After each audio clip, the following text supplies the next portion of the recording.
Quando Pânico chegou aos cinemas em 1996, pouca gente imaginava que aquele filme mudaria completamente o rumo do terror. Naquela época, o gênero slasher já dava sinais de desgaste. Franquias como Halloween, Sexta-feira 13 e A Hora do Pesadelo haviam feito enorme sucesso nos anos anteriores, mas a fórmula estava ficando repetitiva.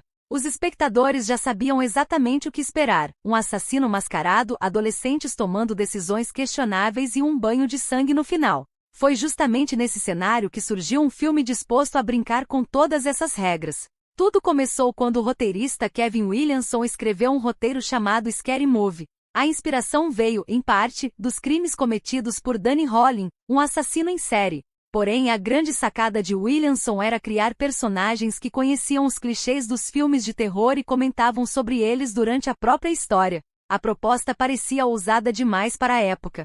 Vários estúdios demonstraram interesse, mas muitos diretores recusaram o projeto por acreditarem que ele misturava humor e terror de um jeito estranho. Quem acabou aceitando o desafio foi Wes Craven, um dos nomes mais respeitados do gênero e criador de A Hora do Pesadelo. Curiosamente, ele também teve dúvidas antes de aceitar dirigir o longa, mas acabou enxergando o potencial daquela ideia completamente diferente. Outra curiosidade interessante envolve o maior símbolo da franquia, a máscara do Ghostface. Ela não foi criada especialmente para o filme. Durante a procura por locações, a equipe encontrou o modelo em uma residência e gostou tanto da aparência que decidiu utilizá-lo. Depois, a produtora negociou os direitos para transformá-la oficialmente na identidade visual da série. Quando o filme estreou, em dezembro de 1996, surpreendeu o público logo nos primeiros minutos. Drew Barrymore era a atriz mais conhecida do elenco e aparecia em praticamente toda a divulgação. Naturalmente, muitos acreditavam que ela seria a protagonista.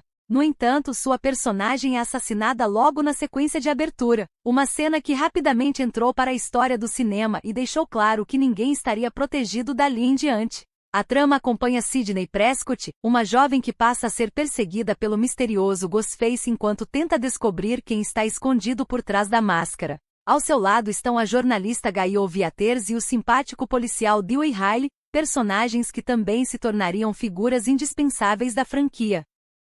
O grande diferencial de Pânico sempre foi sua inteligência. Em vez de apenas repetir as fórmulas dos filmes de terror, ele fazia piada com elas. Os próprios personagens explicavam quais eram as regras para sobreviver em um slasher, comentavam sobre outros clássicos do gênero e, muitas vezes, acabavam cometendo exatamente os mesmos erros que criticavam. Essa mistura de suspense, humor e metalinguagem conquistou crítica e público, transformando o longa em um enorme sucesso mundial. O resultado foi inevitável. Uma sequência chegou aos cinemas apenas um ano depois. Em Pânico 2, lançado em 1997, Sidney tenta reconstruir sua vida durante a faculdade. Porém, novos assassinatos começam a acontecer justamente enquanto um filme inspirado nos acontecimentos de Woodsboro estreia nos cinemas. A continuação aproveitou a oportunidade para satirizar as sequências de Hollywood, discutindo se um segundo filme conseguiria superar o original. O público aprovou a ideia, e o longa repetiu o sucesso de bilheteria.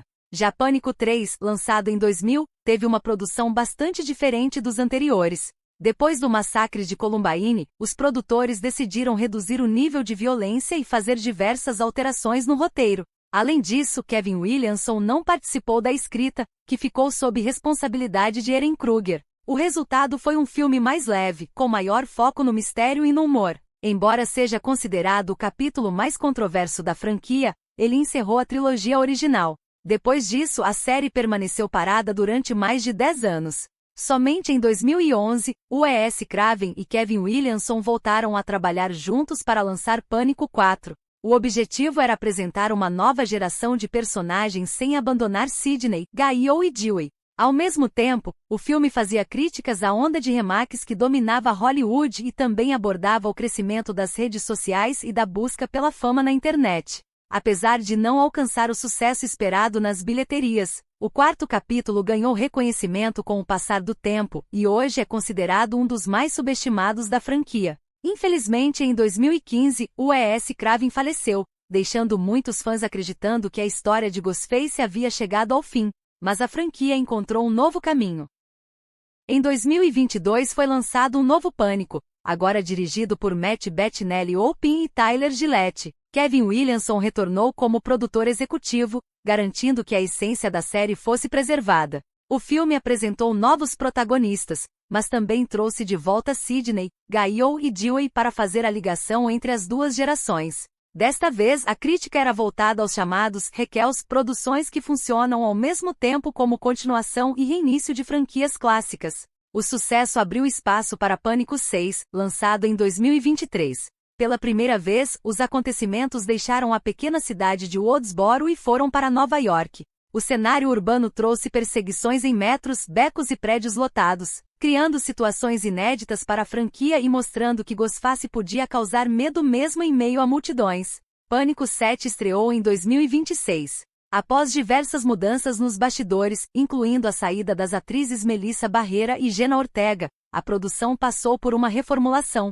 A maior novidade é o retorno de Neve Campbell ao papel de Sidney Prescott, após ficar de fora do sexto filme por questões salariais. Além dela, Courtney Cox também retornou como Gaio Weathers, e o longa conta ainda com a volta de outros personagens clássicos, apostando em uma história que homenageia o legado da série enquanto inicia uma nova fase para Ghostface. Ao longo de quase 3 décadas, Pânico conseguiu algo que poucas franquias alcançaram: evoluir sem perder sua identidade. Enquanto outros filmes apostavam apenas em mortes cada vez mais violentas, a série sempre encontrou uma maneira de comentar o próprio cinema e as mudanças da cultura popular. Cada capítulo funciona como um retrato da época em que foi lançado. Primeiro vieram os clichês dos slashers. Depois as sequências, os remakes, os sequels e até a influência da internet e dos fãs sobre as grandes produções. Talvez seja justamente esse o motivo de a franquia continuar tão popular. O rosto por trás da máscara muda a cada filme, mas a essência permanece a mesma: transformar o público em investigador, fazer todo personagem parecer suspeito e lembrar que, em Pânico, ninguém está completamente seguro. E assim, quase 30 anos depois da primeira ligação de Ghostface, a franquia continua sendo uma das mais influentes, inteligentes e importantes da história do cinema de terror.